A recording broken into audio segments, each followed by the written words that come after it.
esta presentación tiene que ver con, no es solo el sitio metastásico, como dice el título, el sitio metastásico va a importar y lo voy a mencionar, pero tiene que ver, más allá del sitio metastásico, cuáles son los factores que tenemos en cuenta para seleccionar la primera línea de tratamiento en cáncer de riñón de células claras, ¿sí? Porque vamos a hacer hincapié en eso. Vamos a hablar de grupos de riesgo y bueno, le ofrecemos el mismo tratamiento a todos los grupos de riesgo. Vamos a hablar de volumen metastásico, que es un subrogante en realidad de la necesidad de respuesta tumoral, sobre todo en pacientes sintomáticos. De la localización de las metástasis, de eso también vamos a hablar un poco, de los datos que hay, no son enormes la cantidad de datos que hay, pero algún dato sobre el sitio metastásico y la respuesta a uno u otro combo, y variante histológica, sobre todo en lo que tiene que ver con la desdiferenciación sarcomatoide, porque si tuviéramos que hablar de tumores papilares o cromófobos o demás, sería toda una distinta presentación, cómo tratar los no células claras, ¿sí? Entonces, uno de los primeros factores que tenemos en cuenta a la hora de la toma de decisiones es el grupo de riesgo, ¿sí? Grupos de riesgo que han mutado de lo que era el grupo de riesgo de Motzer a los grupos de riesgo de GEN o del Consorcio Internacional, que siempre recordemos que incorpora la inflamación tumoral como un marcador de mal pronóstico, ¿sí? Porque mucho de esto de si el tumor está inflamado o no está inflamado nos va a ayudar en la toma de decisiones de qué tratamiento ofrecerle a un paciente. Entonces, quizás la forma más fácil de medir la inflamación tumoral sea como lo propuso GEN inicialmente hace muchos años atrás, que es ver el recuento de neutrófilos y el recuento de plaquetas, ¿sí? Claramente. Y digamos, otra versión, otra visión de eso mismo, de la inflamación tumoral, es el coeficiente entre neutrófilos y linfocitos, que es pronóstico en cáncer de riñón y que también cuanto más inflamado está un tumor, más agresivo es, y también nos podría orientar hacia la selección de tratamientos, ¿sí? Donde si la fisiopatología es más la inflamación, uno se inclinaría más a tratamientos basados en inmunoterapia. Si la fisiopatología es más la angiogénesis, utilizaría más antiangiogénicos. ¿Qué significa esto? Que cuando hay citoquinas proinflamatorias, macrófagos, neutrófilos, células mieloides supresoras en el microambiente tumoral, esto es malo. Este es un tumor que tiene una inflamación protumoral y tiene pocos linfocitos, CD4 y CD8, helper y citotóxicos. A ese paciente le va a ir mal, ¿sí? Porque tiene mucha inflamación mieloide, pocos linfocitos, le va a ir mal con este alto NLR, neutrófilos linfocitos. En cambio, si tienen poco de todos estos malos de la película y tienen más linfocitos, que son en definitiva las células que atacan el tumor, al paciente le va a ir mejor. ¿Por qué riesgo, angiogénesis e inflamación se superponen y se relacionan? Porque si bien no es absoluto, sí podemos ver en este estudio genómico basado en el estudio de atezolizumab, un viejo estudio de atezolizumab, de bevacizumab, atezo-beva en realidad, los dos, en cáncer de riñón, vemos que los tumores de perfil favorable lo son en general porque tienen una fisiopatología más proangiogénica, ¿sí? Si bien tienen un componente inflamatorio, también predomina el componente angiogénico en los tumores de riesgo favorable, y más adelante en la presentación voy a mostrar como el extremo de esto, que son los tumores de riesgo muy favorables, que son particularmente proangiogénicos. En cambio, los tumores de riesgo pobre son tumores en los que predominan la inflamación tumoral como mecanismo de la tumorogénesis, ¿sí? Entonces, en estos tumores la inmunoterapia juega un rol aún más importante. Eso en cuanto a grupos de riesgo, ¿sí? Y entender que el grupo de riesgo se relaciona con fisiopatología, que por eso utilizamos los grupos de riesgo. Después los sitios metastásicos van a ser importantes.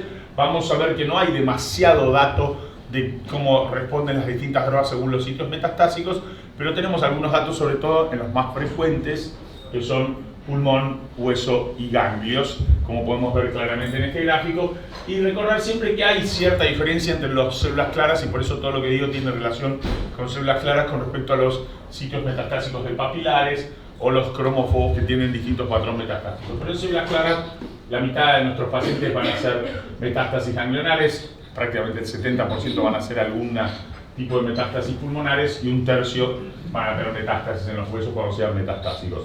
En cáncer de riñón es más o menos mitad y mitad, en realidad es un poquitito más los pacientes que llamaríamos oligometastásicos, que no tienen muchas lesiones metastásicas, versus los pacientes que tienen más de 2 sitios metastásicos comprometidos. Es un poco más común que tengan un solo sitio metastásico comprometido, un solo patrón metastásico, metástasis pulmonares, metástasis ganglionar. La combinación de varios sitios metastásicos es un poco menos frecuente para los pacientes con cáncer de riñón de células claras. Y por supuesto, el pronóstico varía mucho. Las metástasis pancreáticas, endocrinas en general, pancreáticas en particular, son típicas de los tumores de riesgo favorables, suelen suceder muchos años después de la nefrectomía, suelen ser únicas y tienen un excelente pronóstico. Como corolario de todo esto, en general ofrecemos la resección de este tipo de lesiones porque muchos pacientes acceden a la curación. Y por otro lado, las peores son de cerebro, hígado y hueso. Las de hueso tienen un pronóstico adverso casi tan adverso como las de hígado. Por suerte son un poco menos frecuentes las de hígado y las cerebrales, pero claramente conllevan un pronóstico mucho peor.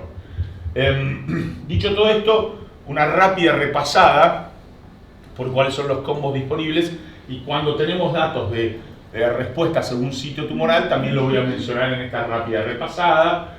Siempre empezamos poniendo el contexto histórico con un poco para, digamos, tener en claro todo lo que hemos progresado en cáncer de riñón, porque por ahí la gente más joven no tiene claro de dónde venimos.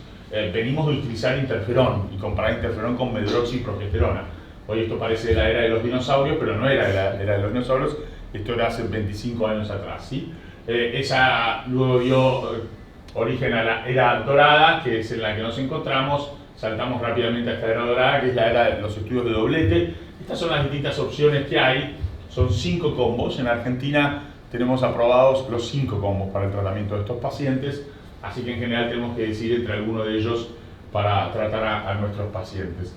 El primero fue Ipinivo, fue lo que cambió todo esto. Esta historia empezó con el Ipinivo allá en el año 2017, con esta presentación de Bernard Coulier, ya retirado de hecho de la oncología. El estudio fue el CheckMate 214. ¿Qué cosas quiero resaltarles de este estudio? Recordar que era para pacientes de riesgo intermedio pobre, aunque se incluyeron pacientes de riesgo favorable de manera exploratoria para ver cómo le iba a esos pacientes, ¿sí? Y lo que vemos es que este tumor, en los pacientes de riesgo intermedio pobre, donde ya vimos antes predomina la fisiopatología de un tumor inflamado, este combo fue muy superior a sunitinib, lo cual es lógico, porque si predomina la fisiopatología de inflamación tumoral, es lógico que la inmunoterapia le gane a un antiangiogénico clásico, ¿sí? Tanto en tasa de respuesta como en respuesta completa, Ipinivo fue un claro ganador en esos pacientes. Pero la macana que tuvo este combo, que tiene este combo, que también tenés casi un 20% de pacientes que son resistentes primarios, que te progresan a ipilimumab y a nivolumab como tratamiento inicial, ¿sí? Y fíjense, ya acá podemos ver el tema de la biología, qué distinto fue en ese grupo de pacientes de riesgo favorable, que si bien no eran el endpoint del estudio, ¿sí?, fueron incluidos y evaluados. Y fíjense qué distinto es cómo claramente la fisiopatología de los tumores de riesgo favorable es más angiogénica, porque ahí la tasa de respuesta fue superior con sunitinib versus nivo-ipi, haciendo claramente referencia a esto que se necesita un antiangiogénico en el grupo favorable. Sí, por supuesto, los antiangiogénicos no producen esas profundas respuestas que sí produce la inmunoterapia. Entonces, a pesar de que la tasa de respuesta global fue mayor para los antiangiogénicos, para el antiangiogénico, la tasa de respuesta completa fue mayor para Ipinivo, y ahora vamos a ver por qué. De vuelta, un significativo número de pacientes progresaron más que con sunitinib, porque estos tumores requieren un antiangiogénico. Eso ya lo aprendimos. Así lo siguen las curvas ya maduras. En intermedio y pobre no hay nada que discutir. Ipinivo es mejor, logra esta famosa meseta de respuesta, donde vemos pacientes largos sobrevivientes en respuesta. Y en cambio aquí, como ustedes ven, sunitinib gana rápidamente la carrera, pero con los años pasó esto. Las curvas inicialmente eran así, fueron madurando y se terminaron juntando las curvas. Y este comportamiento de las curvas donde terminan juntándose ha llevado a modificaciones en la aprobación de Ipinivo, por lo menos en lo que respecta a la FDA.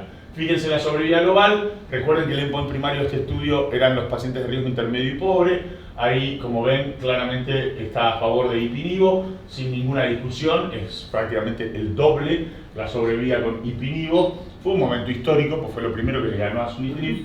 Y fíjense, en riesgo favorable, de vuelta a lo que es la fábula de la liebre y la tortuga, sunitinib ganó los primeros años, como es una liebre que responden rápido los pacientes, pero con el tiempo la inmunoterapia da respuestas mucho más duraderas, entonces termina siendo esta tortuga que a la larga le termina ganando al sunitinib, y este entrecruzamiento de las curvas ha llevado a que, por ejemplo, la FDA y la EMA extiendan la aprobación de ipinivo a riesgo favorable, cosa que inicialmente no había, y hoy sí sucede con la aprobación de ipinivo en riesgo favorable, y al final voy a hablar algo de eso.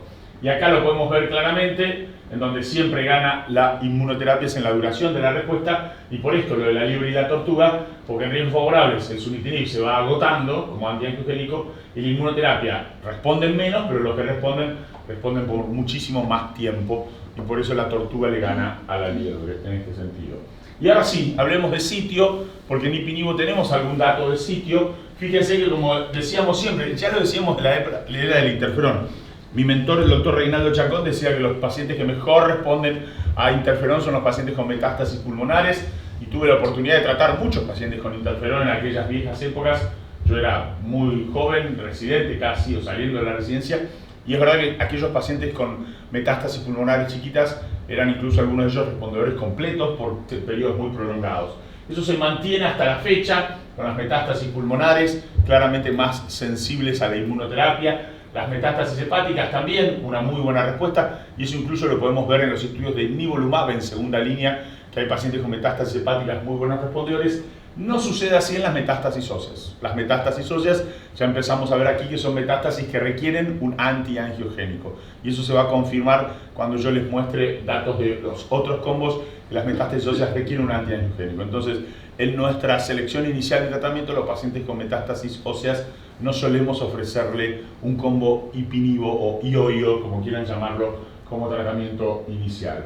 Los tumores sarcomatoides son especialmente sensibles a la inmunoterapia. Fue el ipinivo el tratamiento que cambió por completo y absolutamente el pronóstico de estos pacientes. No dudamos ni un segundo en tratar de ofrecerles ipinivo a estos pacientes. Es verdad que las tasas de respuestas con los combos IO-ITK, o sea, antiangiogénico más inmunoterapia, también es muy buena, pero la duración es especialmente larga con este combo. Entonces, la desdiferenciación sarcomatoide nos induce a pensar a ipinivo. Fíjense lo que es la sobrevida global comparado con sunitinib. Las diferencias son groseras, así que no hay ninguna duda que aquí la doble inmunoterapia es lo primero que viene a nuestras mentes cuando tenemos un tumor sarcomatoide. Si bien hay menos datos del tumor rhabdoide, tiene una fisiopatología y una biología similar, entonces el rhabdoide suele entrar en el mismo grupo con el sarcomatoide, que es más frecuente de encontrar, ¿sí?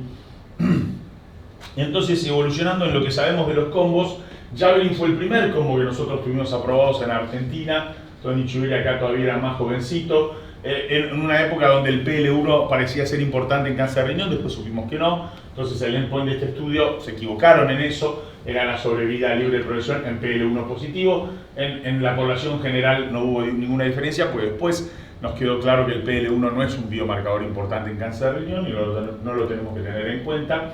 Y este fue el primer combo que agregó un antiangiogénico, y como ya empezamos a ver aquí, empezaba a subir esa tasa de respuesta, ¿sí? De 42 a 55% por el agregado del antiangiogénico. Entonces veíamos que el antiangiogénico subía las tasas de respuesta, aumentaba las tasas de respuesta. Y esto fue mejor para todos los grupos. Aquí sí, en el favorable también, porque aquí, como ya había un antiangiogénico, ya no teníamos el dilema de la solo inmunoterapia para el tumor que requiere un antiangiogénico, como es el riesgo favorable. Y de hecho, voy a insistir en esto, este probablemente es uno de los mejores hazard ratio en riesgo favorable, el de 0.54. Los resultados en riesgo favorable fueron especialmente buenos para este combo. Y si bien este combo no prolongó la sobrevida global, porque estas son las curvas ya finales de sobrevida global que fueron presentados el año pasado, y esto ha hecho que este combo quede un poco en la oscuridad, en la sombra, digamos en sistemas como el norteamericano ni siquiera se utiliza, dado que es el combo menos tóxico de todos los que tenemos, y que sus resultados en riesgo favorable son muy buenos, de hecho tiene el mejor hazard ratio de todos en riesgo favorable, suele ser un combo que utilizamos en pacientes de riesgo favorable, donde no queremos afectar mucho su calidad de vida, porque obviamente el paciente de riesgo favorable es un paciente que llega a tu consulta absolutamente asintomático, que lo que tiene son metástasis en una tomografía, pero no está asintomático por una alta carga tumoral. Entonces es un combo que favorecemos en los pacientes de riesgo favorable cuando los vamos a tratar por un combo, ¿no?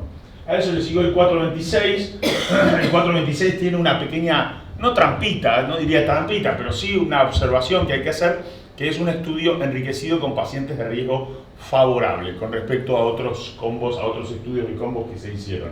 Entonces, la tasa de respuesta seguía subiendo, ¿sí? Seguía subiendo, por ahí no necesariamente porque este combo es más activo, pero sí sobre todo porque este estudio tenía más pacientes de riesgo favorable. Pero ya ven que de 42 pasamos a 55, de 55 pasamos a 60, ¿sí? Sobrevida libre de progresión a favor del combo, sobrevida global también. Estos son los resultados ya finales de sobrevida global. Fíjense que siempre hago resalto esta misma observación, que a lo largo de los años, porque esto está haciendo, yo se los estoy contando cronológicamente, también van a ver un aumento de la sobrevida de la rama control, por supuesto, del sunitinib, porque mejoran la secuencia de tratamientos, de los cuales va a hablar Rodrigo en unos minutos, y al mejorar la secuencia de tratamientos, mejora el tiempo que vive también la rama control, ¿sí? No solo la rama experimental. El dilema de riesgo favorable, yo les decía que Axiabelu es de los que mejor tiene hazard ratio en riesgo favorable, y aquí lo pueden ver. De hecho, no hay ningún impacto en sobrevida global en el riesgo favorable con el combo IO-ITK. La tasa de respuesta sí es muy alta, muy alta, porque estos tumores responden muy bien, casi 70% de tasa de respuesta, ¿sí? Muy poquito progresión de enfermedad, a muchos pacientes con respuesta completa incluso, y hay beneficios en sobrevida libre de progresión, porque la inmunoterapia hace que dure más la respuesta, pero no hay claro impacto en sobrevida global. Claro, esto siempre teniendo en cuenta que los pacientes de riesgo favorable viven años y años y años solo con sunitinib, así que demostrar beneficio en sobrevida global es realmente difícil en pacientes que viven muchos años, ¿sí? Cronológicamente después vino el 9R, probablemente el combo que más utilizamos hoy nosotros, que es la combinación de cabozantinib más nivolumab, ¿sí? Este estudio, las tasas de respuesta se mantienen bastante en línea con el anterior. De vuelta, no es que esta tasa de respuesta es menor, lo que sucede es que este estudio tiene más pacientes de riesgo intermedio y pobre que de riesgo favorable, que el 426, entonces bajan un poquito las tasas de respuesta porque hay más pacientes de riesgo intermedio y pobre, esa es principalmente la razón. Pero sobre todo lo que mejora cada vez más, y esto lo podemos ver estudio a estudio cómo mejora, es la chance de progresión de enfermedad. Recuerden que con Ipinivo esto era 19% de progresión de enfermedad, y acá ya tenemos un paciente refractario de apenas 6,5%. Es muy raro que un paciente sea refractario a este combo, realmente. Una respuesta parcial mayor al 60% en muchos pacientes. Impacto en sobrevida libre de progresión, el doble obviamente, y también impacto en sobrevida global. Aquí podemos ver que sunitinib un poco menos, porque había menos pacientes de riesgo favorable, pero siempre ya alrededor de los 45, 46 o 47 meses de sobrevida global para los combos en los pacientes intermedios, favorable y pobre, todos juntos. De vuelta más o menos las mismas curvas, fíjense el riesgo favorable, no hay beneficio para el combo en sobrevida global, sí lo hay en sobrevida libre de progresión y es muy significativo. Esto dura menos que la inmunoterapia, entonces la inmunoterapia, al durar más la respuesta, la sobrevida libre de progresión es muy importante, y también lo hay en tasa de respuesta. Fíjense, la tasa de respuesta es 20 puntos más para el combo versus el sunitinib solo. Yo les diría que por qué nosotros en general usamos combos en riesgo favorable, no tanto por la tasa de respuesta, porque estos pacientes no tienen una alta carga tumoral y uno no está buscando una alta tasa de respuesta. Obviamente no por la sobrevida global, porque ningún combo ha mostrado prolongar la sobrevida global en estos pacientes versus el antiangiogénico, pero quizás por esto, por el tiempo a la progresión, la duración de la respuesta es mucho mayor siempre para la incorporación de inmunoterapia, y obviamente cuando un paciente progresa significa que lo tenés que cambiar de tratamiento, y los tratamientos subsecuentes son más tóxicos o demás, entonces por este motivo preferimos usar combo por la duración de la respuesta, o visto de otra manera, la sobrevida libre de progresión. Desde el año 2012, fíjense que esto lo pongo desde el año 2012, sabemos que el cabozantinib es particularmente activo en metástasis óseas. De hecho, quienes recuerdan aquella época, en ese momento había estudios en cáncer de próstata, lógicamente con cabozantinib, porque era un inhibidor de tirosinquinasa que actuaba muy bien en las metástasis óseas. Las metástasis óseas tienen que ver con la vía del factor de crecimiento hepatocitario y el MET, que es su receptor, y el cabozantinib inhibe el MET justamente, así que por eso es una droga muy activa en metástasis óseas, y esto ya se veía tempranamente y se vio en el estudio Meteor, que es el estudio del cabozantinib en segunda línea, y se confirma en los pacientes con metástasis óseas con los combos, o con cabozantinib solamente, o sea, la presencia de metástasis óseas hace en general que nos inclinemos por la utilización de este combo. Lo pueden ver aquí, todos, tanto las hepáticas como las seosas, como las pulmonares, todas, a diferencia de lo que veíamos con la inmunoterapia, se benefician significativamente con el uso de cabozantinib. El hazard ratio incluso en las óseas es aún mejor que en las pulmonares, y por eso las metástasis óseas nos inclinan a la utilización de este combo. Y en metástasis hepáticas es bastante impresionante el hazard ratio, entonces la presencia de metástasis hepáticas también nos hace pensar en este como uno de los combos predilectos. No tenemos estos datos del 426, del de Pembro-Axi, y por eso no se los mostré anteriormente, pero sí se los muestro porque en este combo sí lo tenemos un poco disociado por el sitio metastásico. Y el último estudio que les cuento cronológicamente es el CLEAR, Pembro-Lemba. De vuelta, un estudio enriquecido con pacientes de riesgo favorable. Parece que es una tendencia para MSD enriquecer sus estudios con riesgo favorable, y entonces los números van a estar un poco inflados, pero esto es un estudio récord en muchos sentidos, en sentidos positivos y negativos. Es un estudio récord, 71% de tasa de respuesta, la más alta reportada hasta ahora, 18% de respuesta completa, la más alta reportada hasta ahora, impacto en sobrevida global, fíjense que ya superamos los 50 meses. Lo mismo también sucede para el sunitinib, no solo porque son más pacientes de riesgo favorable, sino porque es el último estudio, el más reciente de combos. Después hay un estudio de triplete que no voy a contar, pero es el más reciente de combo, y entonces obviamente hay más opciones terapéuticas para los pacientes, y año a año podemos ver cómo mejora la sobrevida de ambas ramas, no solo de la rama experimental, ¿sí? Es uno de los estudios que mejor para mí tiene graficado lo que sucede con los pacientes cuando a sus 24 meses suspenden el pembrolizumab. Todos los pacientes cae la respuesta, incluso los pacientes con respuestas completas también cae. Entonces, lamentablemente no es sinónimo de curación que un paciente alcance la respuesta completa. Este es un comportamiento mucho más de los combos IO-ITK versus los combos IO-IO. Si un paciente alcanza la respuesta completa con ipinivo, es más probable que la mantenga en el tiempo que si alcanza la respuesta completa con IO-ITK, como en este caso, que algunos de ellos, a pesar de ser respuesta completa, empiezan a progresar, sobre todo ahí después de los 3 años. Este estudio sí tiene reportado por el sitio metastásico, y como es un combo muy activo, obviamente óseas, hígado y sarcomatoide también, como les decía hoy, hay un clarísimo beneficio del combo, una alta tasa de respuesta, que lo pueden ver ahí, y un hazard ratio muy favorable para los pacientes con el combo Pembro-Lemba. Así que en ese sentido se comporta parecido a cabo-nivo, sirve para todas las metástasis y también para las óseas, como el cabo-nivo que les acabo de contar. Y para ir terminando, un trabajo que nos gusta porque confirma esta idea de la biología tumoral, y además porque fue llevado adelante este análisis por uno de nuestros residentes que hoy trabaja con el Dr. Gen, que es el Dr. Martín Servat, que trabaja con el Dr. Gen en Canadá. Y ellos lo que hicieron es estudiar los pacientes de riesgo muy favorable. ¿A qué llamaron riesgo muy favorable? Los pacientes que tenían un intervalo libre de enfermedad de más de 3 años entre la nefrectomía y las metástasis.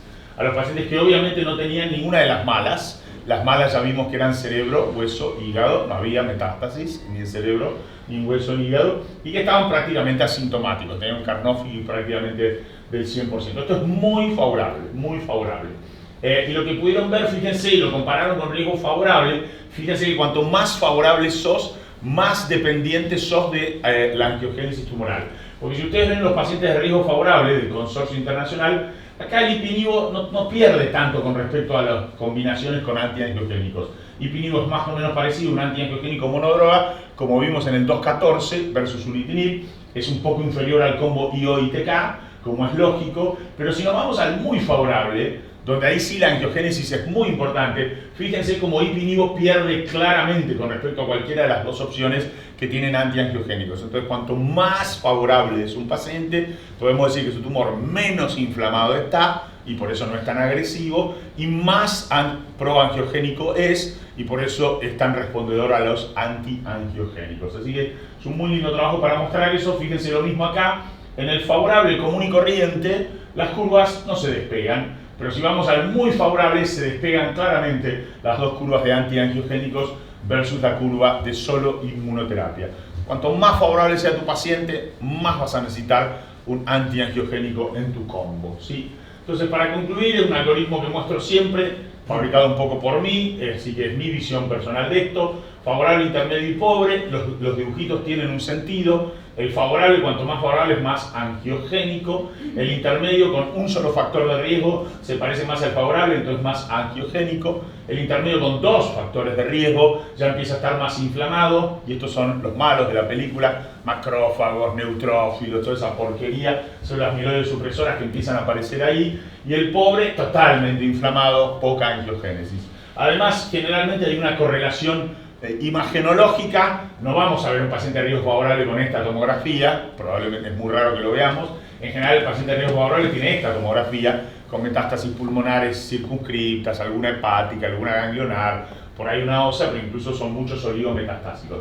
Y el pobre va a tener un tumor muy agresivo, inflamado, muchas veces de hecho va a debutar como metastásico el paciente de riesgo pobre. En estos pacientes consideramos opciones como metastasectomía o incluso vigilancia activa en algunos de ellos con enfermedades muy indolentes. Podemos agregar a esto como variante nueva SBRT para diferir el inicio de la terapia sistémica. En algunos casos lo usamos. No lo toqué en mi charla el rol de la SBRT porque es toda una charla distinta, pero es verdad que en algunas de estas metástasis utilizamos SBRT para diferir el tratamiento sistémico en estos pacientes. Y en casos muy seleccionados, por ahí en un paciente de riesgo muy favorable, que uno quiere por ahí evitarles las potenciales toxicidades de la inmunoterapia, se puede discutir la utilización solo de un inhibidor de tirosinquinasa, y si hay problemas de acceso también uno puede usar solo un antiangiogénico, porque si bien va a tener menos tasa de respuesta, menos tiempo a la progresión, no va a impactar en definitiva en la sobrevida global del paciente, siempre y cuando ustedes utilicen la inmunoterapia en la segunda línea, cuando progrese le ofrezcan nivolumab, porque la verdad sería una picardía que un paciente muera con cáncer de riñón sin estar expuesto a la inmunoterapia. Entonces pueden usar los tratamientos secuencialmente y no de manera concurrente en casos seleccionados. Nosotros que tenemos acceso usamos combo, en riesgo favorable en la inmensa mayoría, por lo que les decía, por tiempo a la progresión y por tasa de respuesta. Luego, como les decía, si yo utilizo un combo en riesgo favorable, suelo utilizar avelumab axitinib. Es más incómodo darse la avelumab cada 14 días, pero es el combo con menos toxicidad de todos. Es el único combo que tiene una tasa de suspensión que es la mitad de sunitinib, o sea, suspendían más los pacientes con sunitinib que con avelu-axi. Entonces no le impactas mucho la calidad de vida al paciente. Axitinib es una droga fácil, la das cada 12 horas, tiene una vía media corta. Si el paciente tiene diarrea, se la suspendés y al día siguiente ya está mejor. Los otros combos, los otros antiangiogénicos, lenva-cabo, son más pesados, vidas medias más largas, los pacientes tardan más en reponerse. Por eso yo utilizo mucho el combo axi-avelu en riesgo favorable, y el otro que utilizo es pembro-axi como siguiente. Nivo-ipi siempre estuvo en intermedio y pobre. Fíjense que no es casual que en pobre no llega hasta el peor paciente, porque si vos tenés este paciente con mucha carga tumoral, no es nivo-ipi tu mejor opción, por eso no lo extiendo hasta ahí. Ahora van a ver, porque si vos tenés 19% de progresión de enfermedad, si a este paciente le toca estar en el 19%, se te va a morir, no va a llevar a la segunda línea, no lo vas a poder rescatar. Entonces, si vos sentís que tu paciente tiene un tiro, una opción, y que tiene que responder, nivo-ipi no es la mejor opción para ese paciente, ¿sí? Lo que tendríamos que hacer con nivo-ipi es extenderlo ahora a ¿quiénes? A los pacientes de riesgo favorable, como les dije, en aquel paciente de riesgo favorable que, de hecho he tratado varios pacientes con nivo-ipi con riesgo favorable, dos de ellas, pues son dos mujeres, están en respuesta completa a ipi-nivo. Tenés que tener una charla con tu paciente en donde vos le decís, mira, yo te voy a dar un combo que tenés más riesgo de progresión, de enfermedad. En tu caso sos un riesgo favorable, sos asintomático, tenés poca carga de enfermedad, no es un problema si progresás porque te puedo ofrecer una segunda línea. Pero lo que haces es apostar a futuro, no al presente sino al futuro, porque tenés más riesgo de progresión, pero tenés el doble de chance de respuesta completa, y si lográs esa respuesta completa es mucho más duradera en el tiempo. Entonces el paciente entiende esto como una apuesta que no apuesto inmediato, sino es más una apuesta a futuro. Si lo acepta, lo utilizo yo en algunos pacientes de riesgo favorable. No está todavía así aprobado en Argentina, pero me lo dejan usar porque la FDA y la EMA lo han aprobado así. Y como les decía, los que sí se extienden acá al final del espectro, los pacientes con mucha carga tumoral, son los dos combos que nos dan muchísima tasa de respuesta, muy poco riesgo de progresión de enfermedad, inferior al 10%, 5 o 6% de progresión de enfermedad. Entonces yo sé que ahí me minimizo el riesgo de que este paciente que está incendiado se me escape y se me muera por progresión de enfermedad. Entonces estos son los combos que utilizamos más en esas situaciones, ¿sí? Nada más, muchas gracias. Bien.